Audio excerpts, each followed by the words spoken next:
போராளி மீடியா நேயர்களுக்கு வணக்கம். இன்றைய நிகழ்ச்சியில் நம்மோடு மூத்த ஊடகவியலாளர் மற்றும் அரசியல் விமர்சகர் திரு எடப்பாடி துரைசாமி அவர்கள் இணைந்திருக்கிறார். உங்கள் சார்பாக அவரை வரவேற்போம். வணக்கம் சார். வணக்கம், அனைவருக்கும் வணக்கம்.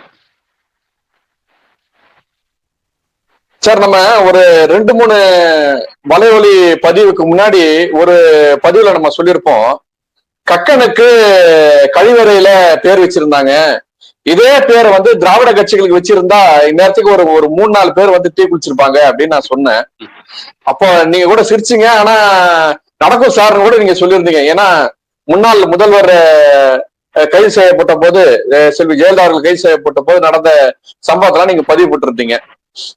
அதனுடைய தொடர்ச்சி இன்னைக்கு தன்னுடைய வாயால் கெடும்ன்ற மாதிரி, நுணலும் தன் வாயால் கெடும் என்பது போல முன்னாள் அமைச்சர், ஏன்னா அவர் இப்ப அமைச்சர் கிடையாது, முன்னாள் அமைச்சர், விழுப்புரம் மாவட்டத்தினுடைய முன்னாள் மாவட்ட செயலாளர், முன்னாள் துணை பொதுச் செயலாளர், திமுகவுடைய முன்னாள் துணை பொதுச் செயலாளர், இப்படி பல பொறுப்புகள் இருந்த திரு பொன்முடி அவர்கள் அமைச்சர் பதவியிலிருந்து ராஜினாமா செஞ்சிட்டாரு அப்படின்ற செய்தி கேட்ட உடனே அவர்களுடைய சொந்த ஊரான கிட்டத்தட்ட அவங்க சொந்த சமூகம் கூட சிலர் சொல்லி நான் கேள்விப்பட்டேன். அது எவ்வளவு தூரம் உண்மைன்னு தெரியல. அந்த பகுதியை சார்ந்த திமுகவினுடைய உறுப்பினர்கள் திரு குணா, அவராவது ஒரு உறுப்பினர் சார். அதை விட ஒரு பெரிய விஷயம் என்னன்னா, அந்த பேரூராட்சியினுடைய மன்ற உறுப்பினர், அவர் கவுன்சிலர், ஒரு கவுன்சிலரை கூட என்ன பண்றாருன்னா, தன்னை மாய்த்து கொள்ள மண்ணெண்ணெய் ஊற்றி, மண்ணெண்ணெய பெட்ரோலோ தெரியல, ஏதோ ஒரு கெமிக்கலை ஊத்தி தன்னை மாய்த்து கொள்ள தன்னுடைய உயிரை, இல்ல ஏதோ ஒரு கர்மாந்திரம் சரி சார், அப்படி ஊத்தி தன் உயிரை தியாகம் பண்ணக்கூடிய அளவுக்கு இன்னைக்கு 2 விபத்து நடந்திருக்கும். அது பொதுமக்களுடைய பார்வையில் நடந்ததுனால உடனே அதை வந்து அவங்க 2 பேரை காப்பாத்திடுறாங்க. அந்த செய்தியும் வந்து ஒரு ஊடகத்துல வந்துருக்குது. இந்த மாதிரியான தன் உயிரையே கொடுக்கக்கூடிய திராவிட அவர்களை பற்றி நீங்க என்ன சார் நினைக்கிறீங்க? சார், இவங்கெல்லாம் உலக மகா தியாகிகள். அவங்க 2 பேருக்கு விழுப்புரம் மாவட்டத்துல சிலை வைக்கணும்.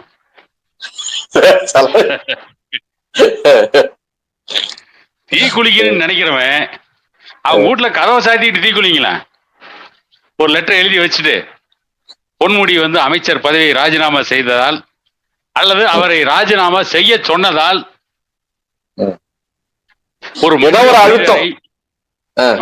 ஒரு மனித புனிதரை, செம்மண்ணையே கடத்தாதவரு, வன்னியர்களுக்கு எதிராக பேசாதவரு, மிகப்பெரிய நேர்மையாளர், நீதிமன்றத்தில் அவர் மேல ஒரு கேஸ் கூட கிடையாது. இந்த மாதிரி ஒரு மகாத்மா காந்திக்கு பின்னால இவ்வளவு பெரிய மனித புனிதரை வந்து நீங்க எப்படி மந்திரி பதவி விட்டு நீக்கலாம்?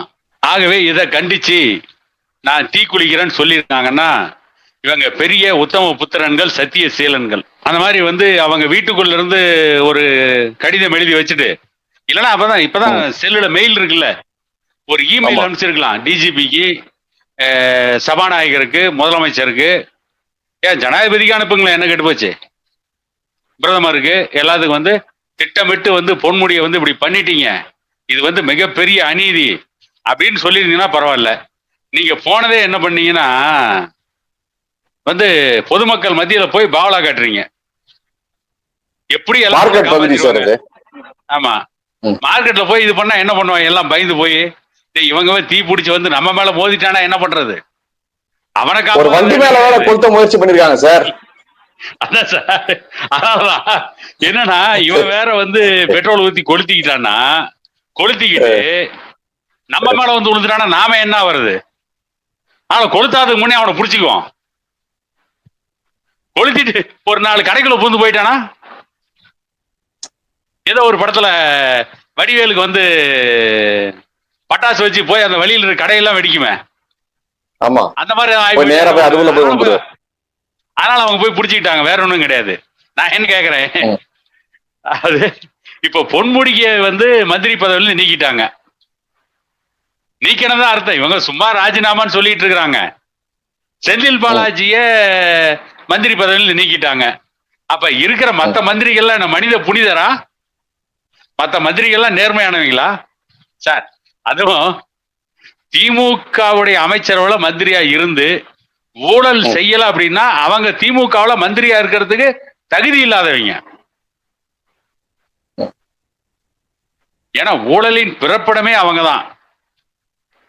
எப்படி விஞ்ஞான ரீதியா ஊழல் பண்ணணும், விஞ்ஞான ரீதியா எப்படி லஞ்சம் வாங்கணும் அப்படின்றத பத்தி கிளாஸ் எடுக்க சொன்னா சர்வதேச அளவுல இவங்க அளவுக்கு யாருமே பயிற்சி கொடுக்க முடியாது.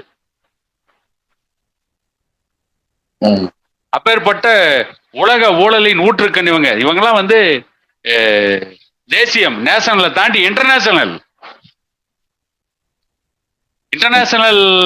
கடத்தல்காரன் சோப்ராஜ், அது கின்னஸ் புத்தகம் பெரும் கடன்காரன் வர்ணிச்சதுல ராஜேந்தர் சேத்தியா, அவங்க எல்லாம் திமுகவை பார்க்கல, பார்த்து இவங்க கிட்ட ட்ரைனிங் எடுத்தாங்கன்னா அவங்களும் ஜெயிலுக்கு போயிருக்க மாட்டாங்க. அப்படிப்பட்ட ஒரு பெரிய வரலாற்றுக்கு போராட்ட காலத்தில் பெரிய வரலாற்றுக்கு சொந்தமான கட்சி திமுக. சமூக முன்னேற்றத்திற்காக, இன்னும் சொல்ல போனா மொழி பிரச்சனைக்காக, இடஒதுக்கீடுக்காக கூட சில நேரங்கள்ல மருத்துவர் ஐயாவினுடைய அழுத்தத்தின் காரணமாக நாம போராடி வைப்போமேன்னு சொல்லிட்டு போராடின கட்சி தான் திமுக. இப்படி பல்வேறு முக்கிய பாடங்களுக்கு சொந்தமான கட்சி. இன்னைக்கு ஒரு அமைச்சர் அவர் வந்து பதவியில இருந்து ராஜினாமா பண்றாரு. அவர் தான் ராஜினாமா பண்றதா செய்தியா இருக்கு. அவர் என்ன அழுத்தத்தின் காரணமாக பண்ணாரா இல்லையன்றதுலாம் அது பொதுவெளியில நமக்கு தெரியாது. அப்படி பண்றாருன்னும் போது அதை தெரிஞ்சு திரும்ப அவரை அமைச்சர் ஆகணும்னு சொல்லிட்டு ஒரு கோரிக்கை வச்சு இழந்து போறதுன்றதுலாம் திராவிட கட்சியிலிருந்து வந்த திமுகவுக்கு இது அழகா சார்? அப்படிதான் அவங்களுடைய தொண்டர்களை அவங்க வளர்த்திருக்காங்களா சார்? இந்த ரஷ்ய அதிபரா கார்பசேவ் இருந்தார்ல, ஆமா, கார்பசேவ் காலத்திலாம் ரஷ்யா வந்து சின்ன பின்னமா உடையுது. உஸ்பெகிஸ்தான், கஜகஸ்தான், அஜர்பைஜான், லிதுவேனியா, இப்படி பல பகுதிகளா பல மாநிலங்களா வந்து யுஎஸ்எஸ்ஏ, அதாவது United States of Soviet Russia, USSR, Soviet யூனியன்ல இருந்து எல்லாம் பிரிஞ்சு போறாங்க. அப்ப இந்து பத்திரிகையில் ஆசிரியர் இருந்து ஃப்ரண்ட் லைன் பத்திரிகை நடத்தி இருந்த என் ராம் ஒரு கற்று எழுதினார். என்னன்னா, இந்தியாவில் இருக்கிற காங்கிரஸ் கட்சிக்காரர்களுக்கும் இந்திய சுதந்திர போராட்டத்திற்கும் எப்படி சம்பந்தம் இல்லையோ, அதாவது இன்றைக்கு இருக்கின்ற காங்கிரஸ் கட்சிக்காரர்களுக்கும் சுதந்திர போராட்டத்துக்கும் எப்படி சம்பந்தம் இல்லையோ, அதே போல ரஷ்யாவிலே நடந்த போல்ஸ்விக் புரட்சிக்கும் இன்றைக்கு இருக்கின்ற கார்பசேவுக்கும் எந்த சம்பந்தமும் இல்லை. அதனாலதான் ரஷ்யா சின்னாபனமா உடஞ்சு எழுதினார். அதை வச்சு நாம பார்த்தோம்னா இப்ப என்ன சொல்றோம் அப்படின்னா, அதுல நான் ஒரு செய்தி சொல்றேன் சார். இல்ல சொல்லிடுறாருங்க, ஒரே செய்தி தான், நீங்க சொன்ன செய்தியினுடைய துணை செய்தி தான் இது. அதாவது அப்ப இன்னொரு புகழ்பெற்ற எழுத்தாளர் கூட ஒரு செய்தியை சொன்னாரு. எந்த காலகட்டத்திலையும் உடைக்க முடியாத இருந்த சோவியத் ரஷ்யா எனும் மாபெரும் மனித சக்திகளால் ஒன்றிணைக்கப்பட்ட ஒரு மிகப்பெரிய நாடு, போரால் வெற்றி பெற முடியாத நாடை பரிசு கொடுத்து வென்றிருக்கிறார்கள் அப்படின்னு சொல்லிட்டு ஒரு செய்தி அவர் போட்டிருந்தார். ஏன்னா அந்த உடையத்துக்கு கொஞ்சம் முன்னாடிதான் அமெரிக்கா அவரை கூப்பிட்டு உலக அமைதிக்கான ஒரு விருதுன்னு சொல்லிட்டு ஒரு விருது கொடுத்திருந்தாங்க. அந்த விருது வாங்கி அவர் நாட்டுக்கு போன உடனே தான் அந்த நாடு உடைக்கப்படுகிறது. ஏன்னா ஒரு நல்ல ஒரு வரலாற்று செய்தி சொன்னீங்க, அதனுடைய தொடர்புடையதுன்றதுக்காக நான் அந்த பதிவு பண்றேன். அத ஏன் நான் அதை மேற்கோள் காட்டினேன்னு கேட்டீங்கன்னா, சோவியத் ரஷ்யா உடைஞ்சதுக்கு மிகப்பெரிய காரணம் கார்பசேவ் தான். அதாவது பெத்ரோய்ஸ்கா, கிளாஸ் நாஸ்ட் அப்படின்ற 2 திட்டத்தை அறிமுகப்படுத்தினதான் அந்த ரஷ்யா உடைஞ்சதுக்கு காரணம். அதுலயும் வந்து சோவியத் யூனியனை ஒன்றிணைத்த மாமேதை லெனின் என்ன சொன்னாரு, எந்த ஒரு மாநிலமும் தனி நாடா போகணும்னு நினைச்சா அவங்க ஒரு தீர்மானத்தை போட்டு பிரிஞ்சு போயிடலாம். ஒண்ணு அதுக்கு ஒண்ணு பெரிய நம்ம மாநிலத்தை பிரிக்கிறதுக்கு மத்திய அரசுக்கு அதிகாரம் இருக்கு பாத்தீங்களா, அந்த அதிகாரம் கூட சோவியத் ரஷ்யாவுக்கு கிடையாது. அப்படித்தான் எல்லா மாநிலங்களும் பிரிஞ்சு போனாங்க. அது ஒரு பக்கம். நாம அதை பத்தி பேசினா அது ஒரு தனி இதா பேச வேண்டியிருக்கும். ஆமா ஆமா, கம்யூனிஸ்ட் பேச வேண்டியது நம்ம பேசிட்டு இருக்கோம். பேச வேண்டிய கம்யூனிஸ்ட் என்ன பேசுறாங்கன்றது இந்த ஊருக்கே தெரியும். சரிங்க, அவங்க இப்ப கேபிட்டலிசத்தை பத்தி பேசிட்டு இருக்காங்க. சோசியலிசத்தை பத்தி பேச வேண்டியவங்க மூலதனத்தை எப்படி காப்பாத்துறதுங்கிறத பத்தி பேசிட்டு இருக்காங்க. அது ஒரு பக்கம். அதை வச்சு நாம பார்க்கணும் என்னன்னா, இந்தியாவில் இருக்கின்ற RSS, பிஜேபி, விஸ்வ இந்து பரிஷத், காங்கிரஸ், இவங்கெல்லாம் யாருமே இன்னைக்கு சுதந்திரத்துக்கு போராடின ஒருத்தர் கூட கிடையாது. அதே மாதிரி நீங்க சொன்ன மாதிரி மொழிப்போர் நடத்திய ஒரு கட்சி திமுக. இன்னைக்கு இருக்கிற திமுகவில் இருக்க ஏதாவது ஒரு மந்திரி எனக்கு தெரிஞ்சு துரைமுருகன் ஒருத்தர் இருக்கலாம்னு நினைக்கிறேன். மற்ற யாருக்கும் மொழிப்போருக்கும் இன்னைக்கு இருக்கிற திமுக ஏதாவது சம்பந்தம் இருக்கா? நீங்க மறுமலர்ச்சி திமுக இருக்க வைகோ கூட மொழிப்போர்ல அரசியலுக்கு வந்தவர். அவர் விட்டுருக்க, அவர் திமுக கிடையாது, அவர் இப்ப மாணவபுரத்துல வந்தவர். ஆமா, இன்னைக்கு இருக்கிற திமுகவுக்கு மொழிப்போருக்கும் சம்பந்தமே கிடையாது. இவங்க எல்லாம் வந்து இதுல ஜெயிலுக்கு போனவங்களா இப்ப வந்து வெவ்வேறு கேஸ்ல உள்ள போயிட்டு இருக்காங்க. அவங்க மொழி சார், நீங்க நல்ல ஒரு செய்தியை சொன்னீங்க. வைகோ நீங்க சொல்லும் போது உண்மையிலே வைகோ கூட எவ்வளவு பக்குவப்பட்டிருக்காரு சார். இதே விடுதலை சிறுத்தைகளுக்காக, விடுதலை புலிகளுக்காக போராடிய வைகோ கனிமொழிக்காக கட்டணம் கொடுக்கக்கூடிய ஒரு அவ்வளவு பெரிய பக்குவத்தை அவருடைய வயசினுடைய முதிர்வு காரணமா பட்டிருக்காருன்னா இது திராவிட கட்சியினுடைய வளர்ச்சி தானே சார் நம்ம பார்க்கணும். கைது செய்யா சார், என்ன சொன்னார் அவரு? இல்ல மன்னிப்பு கேள் கனிமொழியிடம் மன்னிப்பு கேள்னார். எவ்வளவு பெரிய ஒரு இல்ல இந்த விஷயத்தில் நான் வந்து வைகோவை பரிகாசம் பண்ணவோ கிண்டல் செய்யவோ நையாண்டி செய்யவோ விரும்பல. ஏன்னா இந்த இடத்துல வந்து நான் வைகோவை பார்த்து ரொம்ப பரிதாபப்படுறேன். நானும் சொல்றேன். ஏன்னா இந்தியாவுடைய பிரதமர் ராஜீவ் காந்தியை பார்த்து பாராளுமன்றத்துல பெஞ்ச் மேல ஏறி நின்றுட்டு ராஜீவ் காந்தி வாரிய ப்ரொஃபஷனல் கில்லர் அப்படின்னாரு. ராஜீவ் காந்தி கொலைபாதக ராஜீவே ஓடாதீர்கள்னு வந்து அந்த அளவுக்கு ஒரு முழக்கமிட்டு வைக்கோ இன்னைக்கு பாராளுமன்றத்துல வந்து கனிமொழி கிட்ட மன்னிப்பு கேளுன்ற அளவுக்கு அவர் எவ்வளவு கீழே இறங்கி வந்து எவ்வளவு மோசமான நிலைமைக்கு போயிட்டார் அப்படின்னு நினைக்கும் போது உண்மையில எனக்குலாம் பரிதாபம் தான் வருது. இதெல்லாம் இன்னைக்கு வைகோவுக்கு தேவையா? ஒரு நாடாளுமன்ற உறுப்பினர் பதவிக்காக இவருடைய பாராளுமன்ற வரலாறு என்ன? இவர் வந்து டெல்லியில வந்து ஏதாவது வழக்கில் கைதாயிருக்கிறா இருக்கு இல்லையான்றது நமக்கு தெரியாது. ஆனா அது வந்து அரசியல் ரீதியான போராட்ட வழக்கில் கைதாயிருக்கலாம். யாரு? வைகோ. அப்படியே நடந்திருந்தால் கூட டெல்லி திகார் ஜெயில்ல 6 மாசம் ஊழல் வழக்கில் குற்றம் சாட்டப்பட்டு 2G ஸ்பெக்ட்ரா ஊழல், அதுல துணை குற்றவாளி, முதன்மை குற்றவாளி அமைச்சரா இருந்த ராசா. அந்த திகார் ஜெயில இருந்த கனிமொழியிட போய் மன்னிப்பு கேள்னு கேட்கிற அளவுக்கு வைகோவுடைய தரத்தையே இந்த அளவுக்கு தாழ்த்திக்கிட்டாரு. மறதிதான் சார் காரணம். மறதி அது மறந்து போற மறதி. முத்துக்குமாரை மறந்த மறதி. அவருடைய சொந்த கட்சிகள் கிட்ட 18 பேர்கிட்ட உயிர் தியாகம் செய்ததை மறந்து போன மறதி. ஈழத்தமிழர்களுடைய படுகொலையை மறந்து போன மறதி. சொந்த கட்சியில இருந்து வெளியே வராங்கன்னு தெரிஞ்ச போது கூட 9 மாவட்ட செயலர் சார் அப்ப வெளில வந்தது அவரோட.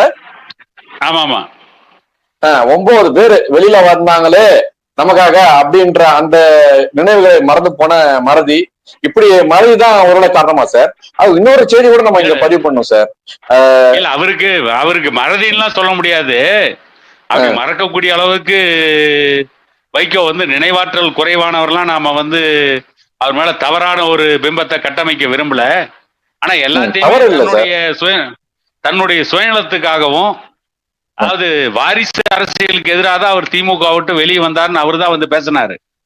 இன்னைக்கு தன்னுடைய மகனையே வாரிசா கொண்டாடுறதுக்கு அவர் முயற்சி பண்ணி தன்னுடைய சுயநலத்துக்காக அவருடைய தியாகத்தை அவரே பலி கொடுத்துட்டார். அப்படிதான் சொல்ல வேண்டியிருக்கு. நாம வந்தது ஒண்ணு இன்னொரு விஷயத்துக்கு போயிட்டோம். நாம அது மொழிப்போருக்கும் இன்னைக்கு இருக்கிற திமுகவிற்கும் எந்த சம்பந்தமும் கிடையாது. ஏற்கனவே வந்து வெற்றி கொண்டான் ஒரு கூட்டத்துல பேசியிருந்தார். என்ன பேசினான்னு கேட்டீங்கன்னா, கருணாநிதி ஆட்சிக்கு வந்த பிற்பாடு சுதந்திர போராட்ட தியாகிகள் பல பேருக்கு அவர் பென்ஷன் கொடுத்தாராம். அப்ப வெற்றி கொண்டான் போய் கேட்டாராம், நாங்கெல்லாம் மொழிப்போர்ல கலந்துக்கிட்டோம், எங்களுக்கு எல்லாம் ஒரு பென்ஷன் கொடுங்கன்னு கேட்டாராம்.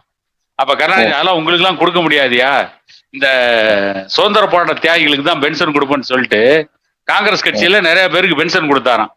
அப்ப வெற்றி கொண்டான்னு சொன்னாப்லையா யார்ட்ட? கலைஞர்கிட்ட.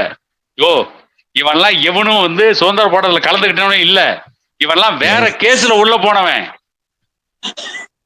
இவனுக்கெல்லாம் போய் சுதந்திர போராட்ட தியாகின்னு பென்ஷன் கொடுக்குறேன்னு வெற்றி கொண்டான் கலைஞர்கிட்ட பேசுறதா வெற்றி கொண்டான் பேசுறது. அந்த மாதிரி இன்னைக்கு அமைச்சரா இருக்கிறவங்க எல்லாம் மொழிப்போர்ல கலந்துக்கிட்டவங்க கிடையாது. இவங்க எல்லாம் வேற கேஸ்ல உள்ள போனவங்க. இவங்க எல்லாம் வேற வழக்குல உள்ள போயிட்டு இவங்க தியாகியாகி திமுகவுல இன்னைக்கு மந்திரி ஆயிட்டாங்க. அங்க இருக்கிறதே வந்து எல்லாம் வந்து கவுண்டமணி சொல்ற மாதிரி நாத்தம் பிடிச்ச கும்பல் எல்லாம் அங்கதான் இருக்குமான ஒரு படத்துல. அந்த மாதிரி சந்தையில வெள்ளரிக்காய் திருடிட்டு ஓடினது, டீ கடையில கடன் சொன்னது, நாஞ்சில் சம்பத் ஒரு கூட்டத்துல இந்த மாதிரி பதிவு பண்ணிருப்பாரு சார். இவன் எல்லாம் போய் ட்ரெயின்ல தலை கொடுத்தவன்னு சொல்லிட்டு சொல்றாங்க. இவர் தலை வச்சது 3வது பிளாட்ஃபாரம், ட்ரெயின் வந்தது 1வது பிளாட்ஃபாரம் அப்படின்னு சொல்லுவாரு. இல்ல இப்ப நான் அதை கூட ஏன் யோசிக்கிறேன்னா, கலைஞருக்கான ஒரு சமூக புத்தி சார். ஒரு உயிர் கூட அப்படி போக கூடாதுன்ற அவருடைய எண்ணம். அவரு உயிர் போச்சுன்னா 1வது ட்ராக்ல அவர் கைய தலையை வச்சிருப்பாரு. அவர் வச்சது 3வது ட்ராக். இத சொன்னது வந்து நாஞ்சில் சம்பத், அவங்க கட்சி சொன்னவங்க தான். அப்படி உயிரினுடைய நாஞ்சில் சம்பத் சொன்னது என்னன்னா ட்ரெயின் வந்தது 2வது பிளாட்ஃபார்ம்ல, கலைஞர் தலை வச்சு படுத்தது 4வது பிளாட்ஃபார்ம்ல. சரி, அந்த மாதிரி உயிரினுடைய மதிப்பு தெரிஞ்ச கட்சி அந்த திமுக.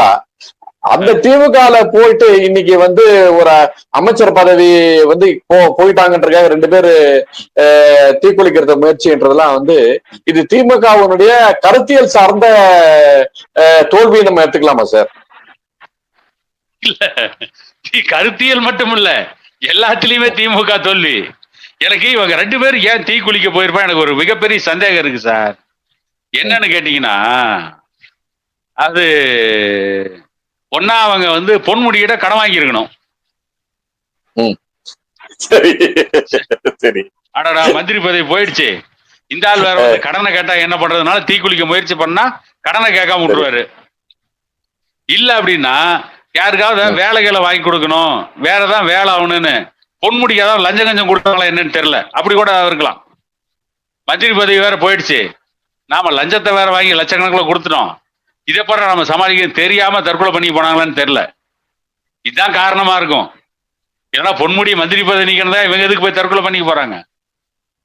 இல்ல இப்படி ஆடுறது பொன்முடி இல்லன்னா பொன்முடி ஒரு மிகப்பெரிய அப்படி செல்வாக்கு பெற்ற தலைவர் மாதிரியும் அவருக்காக திமுகவில் இருக்கிற தொண்டர்கள் எல்லாம் உயிர் கொடுக்கிற மாதிரியும் ஒரு நடத்துற நாடகமா கூட இருக்கும். ஏன்னா நாடகம் ஆடுறதெல்லாம் திமுக கைது இருந்தவங்களாச்சே சார். நம்ம இந்த செய்தியை வச்சு பார்க்கும்போது, இந்த செய்தியை வச்சு இது பொதுமக்களுக்கு எப்படி இது காட்டுது அப்படின்னா, ஒரு பக்கம் வந்து பொன்முடியினுடைய பதவி பறிக்கப்பட்டதுனால 2 பேர் வந்து உயிர் தியாகம் பண்றதுக்கு தயாராகிறாங்க. ஆனா அதே கட்சியை சார்ந்த செந்தில் பாலாஜியும் தன்னுடைய பதவியை ராஜினாமா செய்யறாரு. ஆனா அங்க இந்த மாதிரியான எந்த ஒரு அசம்பாவிதமான சம்பவம் நடக்கவே இல்லையே சார். ஒரு ஒரு ஒரு சின்ன ஆர்ப்பாட்டம் கூட நடக்கலையே சார். அப்படின்னா அந்த பகுதியை சேர்ந்த மக்கள் ஏத்துக்கிறாங்கன்னு அர்த்தமா? இல்ல, அது ஏத்துக்கல. அதுல என்ன காரணம்னு கேட்டீங்கன்னா, அதாவது செந்தில் பாலாஜி சார்ந்தவங்க, திமுகவுல செந்தில் பாலாஜியை நம்பி இருந்தவங்க, ஒருவேளை அண்ணா திமுக செந்தில் பாலாஜி திமுக கூட வந்தவங்க, அவங்க எல்லாம் இந்த 4 ஆண்டுல சம்பாரிச்சு செட்டில் ஆயிருப்பாங்க. செந்தில் பாலாஜி வச்சு சம்பாரிச்சு செட்டில் ஆயிருப்பாங்க. சம்பாரிச்சு அவங்க வந்து செட்டில் ஆனதுனால நாம ஏண்டா போய் தீ குளிக்கணும், செந்தில் பாலாஜி மந்திரி போயிட்டு போகுது, நாம செட்டில் ஆயிட்டோம்ல, தீ குளிச்சா உயிர் போயிடும்ல, சம்பாரிச்சு எப்படி அனுபவிக்கிறது அப்படிங்கறதுனால அவங்க எதுவும் பண்ணிக்க மாட்டாங்க. வேற ஒண்ணும் காரணம் கிடையாது. செந்தில் பாலாஜியும் இவரு பொன்முடி எல்லாம் மிகப்பெரிய தியாகிகளா? செந்தில் பாலாஜி மணல் திருடன், பொன்முடி செம்மண் திருடன், அவ்வளவுதானே. வேற என்ன, 2 பேருக்கு வேற எதுவும் வித்தியாசமும் இல்ல. 2 மண்ணுதான்றீங்களா? 2மே மண்ணுதான். இன்னும் சொல்ல போனா இதெல்லாம் மண்ணோடு மண்ணாக வேண்டிய டிக்கெட் தான்.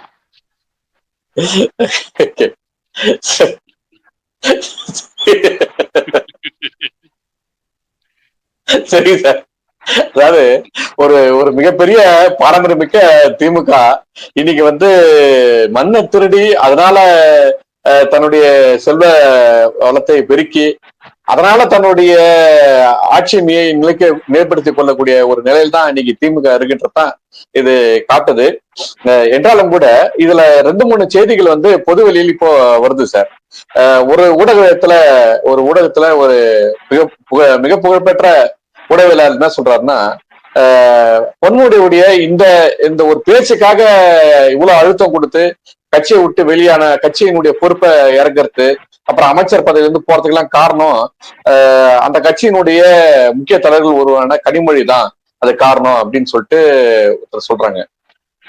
அதாவது கனிமொழியினுடைய அரசியல் இங்க தமிழ்நாட்டுல இல்லாம அவங்கள வந்து டெல்லி அரசியலா மாத்தி விட்டது பொன்முடி தான். அந்த கோவத்தை அவங்க மனசுல வச்சுருந்தா வந்து இந்த வாய்ப்பு கிடைக்கும் போது முதலா இந்த செய்தியை வந்து பொதுவெளியில பகிர்ந்து கண்டனம் தெரிவிச்சவங்க அந்த கட்சியினுடைய மகளிர் அணி பொறுப்பாளர் கனிமொழி தான். அதனால்தான் வந்து முதல்வர் வந்து தங்கையே சொல்லிட்டாங்கன்னு சொல்லிட்டு இவ்வளவு வேகமா நடவடிக்கை எடுத்திருக்காரு அப்படின்ற ஒரு செய்தியை வந்து அவர் பகிர்ந்திருக்காரு. இது எவ்வளவு தூரம் உண்மை சார்? அது உண்மையிலே அவங்க தங்கை சொன்னதால்தான் எடுத்தாங்களா இல்ல இவரை உண்மையிலே எடுக்கணும் அப்படின்னு எடுத்திருப்பாங்களா? இல்ல, உண்மையான பிரச்சனையை மறைச்சு எப்படி எல்லாம் வந்து திமுக நாடகம் ஆடுறாங்க, எவ்வளவு பொய்ய பேசுறாங்கன்றது இதுதான் மிகப்பெரிய உதாரணம். பொன்முடியை வந்து இன்னைக்கு அமைச்சர் பதவி நீக்கிறதுக்கு காரணமே பிஜேபி தான். ஏன்னு கேட்டீங்கன்னா, திரும்பவும் 2G ஸ்பெக்ட்ரம் ஊழல் வழக்க நாங்க வந்து தூசு தட்டி எடுத்துருவோம் அப்படின்னு அமித்ஷாவுடைய மிரட்டல். அதுல பயந்து போன கனிமொழி இந்த சைவம் வைணவம் இதை பத்தி விமர்சிக்கும் பொழுது பொன்முடி ஆபாசமா பேசினாரு. அது மட்டும்தான் பொன்முடி மேல இன்றைக்கு கூறப்பட்டிருக்கின்ற குற்றச்சாட்டு. அவர் மேல ஏற்கனவே இருக்க வழக்கெல்லாம் அது நீதிமன்றத்துல இருக்கு. அவர் வந்து அமைச்சரா தொடர்றதுக்கு நீதிமன்றம் அனுமதி கொடுத்துட்டாங்க. அதனால வந்து செந்தில் பாலாஜிக்கு ஏற்பட்ட நெருக்கடி பொன்முடிக்கு நீதிமன்றத்தின் வழியா கிடையாது. இந்த சைவம் வைணவத்தை பத்தி ஆபாசமா பேசினதுதான் வந்து பொன்முடி மேல இன்னைக்கு இருக்கிற மிகப்பெரிய குற்றச்சாட்டு. இதை வச்சு தமிழ்நாட்டுல பிஜேபி, RSS, விஸ்வ இந்து பரிஷத், சங் பரிவார் அமைப்புகள் தன்னை வளர்த்துக்கிறதுக்கு அந்த பிரச்சனையை கையில் எடுத்தாங்க. இந்த பிரச்சனையில திமுக வந்து குற்றவாளி கூண்டில் நிறுத்தின அப்படின்னா கனிமொழியை கூப்பிட்டு மிரட்டினாங்க.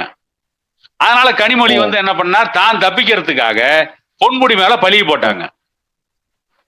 இன்னும் சொல்ல போனா முதலமைச்சர் ஸ்டாலினே பாரதிய ஜனதா கட்சியின் பாதார விந்தங்கள்ல சரண்டர். இவங்க தான் உண்மையிலேயே பாரதிய ஜனதா கட்சிகிட்ட சரணாகதி அடைஞ்சவங்க. ஆனா இவங்க சொல்லுவாங்க இல்ல, மெயின் டீமே இவங்க தான். மெயின் டீமே இவங்க தான். அதனால இவங்க வந்து இவங்களுடைய மிரட்டலுக்கு பயந்துட்டு இருக்கிறத மறைக்கிறதுக்கு அன்புமணி மேல வந்து மருத்துவக் கல்லூரிக்கு அனுமதி கொடுத்ததுல பிரச்சனை இருக்கு, அந்த வழக்கு இருக்கு, அமித்ஷா பார்த்து பயந்துக்கிறாரு, நடுங்கிறாரு அப்படின்னு வேணும்னு பிரச்சனைய இந்த பக்கம் திசை திருப்பி விட்டு இவங்க எல்லாம் பெரிய அப்படி துணிச்சல்காரர் மாதிரி காட்டிக்குவாங்க.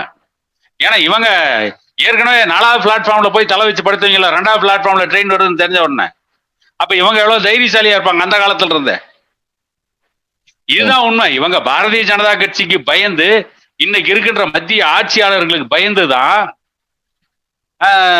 பொன்முடியை வந்து அமைச்சர் பதவியை ராஜினாமா செய்ய சொல்லியிருக்காங்க. செந்தில் பாலாஜி நீதிமன்றம் சொன்னா செந்தில் பாலாஜி இன்னைக்கும் திமுக காரர்களுடைய பார்வையில், ஸ்டாலினுடைய பார்வையில் உத்தமபுத்திரன், சத்தியசீலன். அவர் வந்து ரொம்ப நேர்மையாளர். ஹரிச்சந்திரனுக்கு அடுத்து பொய்யே பேசாதவர் அவர் தான். இவர் வந்து மிகப்பெரிய அகிம்சையில வாழ்றவர். இவங்களுக்கு பேர் பாருங்க, செந்தில் பாலாஜி. ஆமா, இவருக்கு பேர் பாருங்க. இவருக்கு பேர் வந்து மதுவிலக்குத்துறை அமைச்சர்.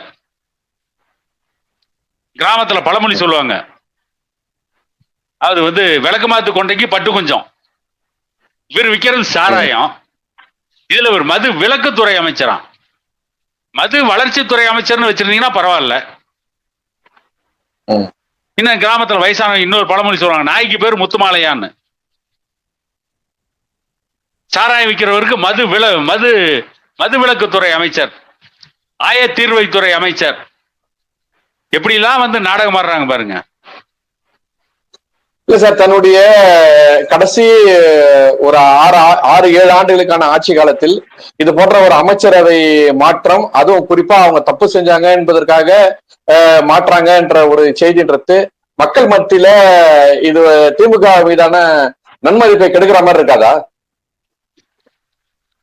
சார்? ஏற்கனவே என்னங்க நன்மதிப்பு வாழுதுங்கிறீங்க? ஏற்கனவே சந்தி சிரிச்சு போய் தான் கிடக்குது. அதோட இதுவும் கொஞ்சம் அவ்வளவுதானே. இல்ல ஏற்கனவே திமுக அப்படியே மிகப்பெரிய நேர்மையா ஒரு ஆட்சி நடக்குது. கொடுத்த வாக்குறுதி எல்லாம் நிறைவேற்றிட்டாங்க. அவங்கதான் வந்து டாஸ்மாக் கடையில 3ன்னு போராடினாங்க. வந்த உடனே ஒரு கடை கூட கிடையாது, எல்லாத்தையும் மூடிட்டாங்க. தமிழ்நாட்டுல ஏற்கனவே கஞ்சா புழக்கம் பயங்கரமா இருந்து எல்லாத்தையும் கட்டுப்படுத்திட்டாங்க. கொடுத்த வாக்குறுதி எல்லாத்தையும் நிறைவேற்றிட்டு அடுத்த தேர்தலுக்கு என்ன வாக்குறுதி கொடுக்கறதுன்னு தெரியாம தடுமாறிட்டு இருக்கிறாங்களா? ஏற்கனவே நாரி போய் கிடக்குறாங்க. ஒரு பழமொழி சொல்ற மாதிரி, ஒருத்தன் சாராய கடைக்கு குடிக்க போறான். அங்க ஏற்கனவே ஒருத்தன் குடிச்சுட்டு பிளாட் ஆகி மட்டையாகி கிடக்குறான், எந்திரிக்க முடியாம மயங்கி கிடக்குறான். இந்த குடிக்க போனவன் என்ன சொன்னானா, அந்த சாராயம் விக்கிறவனை பார்த்து, அந்த படுத்து கிடக்கவனை பார்த்து சொன்னானா, அவன் கிடக்குறான்டா குடியாரன், எனக்கு ஊத்துறா ஒரு மொந்தான் நானா. அந்த கண்டிஷன்லாம் இன்னைக்கு திமுக இருக்க மந்திரி இவங்க எல்லாமே இருக்காங்க. இல்ல என்ன அவங்க போய் பெரிய மனித புனிதர்கள். ஏவா வேலு மேல ஊழ குற்றச்சாட்டு இருக்கு, ஜெகத் ரட்சகன் மேல இருக்கு, KKSSR ராமச்சந்திரன் மேல இருக்கு, திண்டுக்கல் ஐ பெரியசாமி மேல போட்ட வழக்குல இருந்து அவரை விடுவிக்க முடியாது. இன்னைக்கு வந்து நீதிமன்றம் ஒரு தீர்ப்பு கொடுத்திருக்கு, சொல்லி இருக்குது. வருமானத்திற்கு அதிகமாக சொத்து சேர்த்த வழக்கு. நீங்க ஊழல் பட்டியல வராத அமைச்சர் யாராவது திமுகவில் இருக்காங்களா? அநேகமா உதயநிதி இருக்க மாட்டார் நினைக்கிறேன். அவர் மேல ஏற்கனவே பால்டாயில் வழக்கு இருக்கு. பால்டாயில் வழக்கெல்லாம் இல்ல சார், நீங்க வேற தவறான தகவல்கள் பதிவு பண்ண வேணாம். அது ஒரு செய்தி தான். ஆமா ஆமா, மக்கள் மத்தியில ஒரு பேச்சு வழக்கு இருக்கு சார். நீங்க திமுக இன்னும் சரியா புரிஞ்சுக்கல. எப்பவுமே வந்து இந்த வழக்கு எல்லாமே இருக்கும். ஆனா எந்த காலகட்டத்திலையும் அந்த அந்த கட்சியினுடைய தலைவர்கள் மேல இந்த வழக்கு எல்லாம் இருக்காது. கவனிச்சிருக்கீங்களா நீங்க? கலைஞர் மேல ஏதாவது நேரடியான வழக்கு இருக்கா சார்? இல்ல, இருக்காது. ஸ்டாலின் மேல இருக்கா? இல்ல. உதயநிதி மேலே இருக்காது. இதுல சரியா அரசியல் பண்ண தெரியாம மாட்டிக்கின ஒருத்தங்க தான் கனிமொழி. அதனாலதான் அவங்க வந்து போய் சிறையில இருந்தாங்க. இல்லன்னா அவங்க மேலயும் அதை கொஞ்சம் ராஜதந்திரமா எடுத்துருக்கலாம். இப்ப கலைஞர் ஏன் அதை விட்டாருன்னு தெரியல. இல்ல, அது கலைஞருக்கே தெரியாம ராசாவும் கனிமொழியும் பண்ணிட்டாங்க. கலைஞர்கிட்ட சொல்லிட்டு பண்ணிருந்தாங்கன்னா மாற்றிக்க மாட்டாங்க. சரி, அதனாலதான் மாட்டிட்டாங்க. யூஜி ஸ்பெக்ட்ரம் ஊழல் கலைஞருக்கு தெரிஞ்சு பண்ணியிருந்தா கருணாநிதி என்ன பண்ணுவாரு? அது எப்படி கரெக்டா பண்றது, எப்படி தெரியாம பண்றது, எப்படி மாட்டாம ஐடியா கொடுத்திருப்பாரு. இல்ல சார், நீங்க சொல்ற இந்த பதிவுனால ஏதோ கலைஞருக்கு தெரியாம நடந்ததுன்ற மாதிரி, கலைஞருக்கு அதுக்கு சம்மந்தம் இல்லைன்ற மாதிரி ஒரு பதிவா போயிடக்கூடாது. ஏன்னா கலைஞர் அவ்வளவு தெரியாத அளவுக்கான ஒரு தலைவர் கிடையாது. உங்களுடைய நேரத்திற்கு நன்றி சார். வருகின்ற தமிழகம் நல்ல தலைவர்களுடைய ஆட்சியின் கீழ் சென்று ஊழலற்ற சமூக நீதிக்கான மக்களாட்சியாக மலர வேண்டும் என்ற உங்களுடைய எண்ணமும் மக்களுடைய எண்ணமும் நீடர எங்களுடைய நல்வாழ்த்துக்கள். உங்களுடைய நேரத்தை ஒதுக்க மிக்க நன்றி. நன்றி. மீண்டும் சந்திப்போம். அனைவருக்கும் வணக்கம்.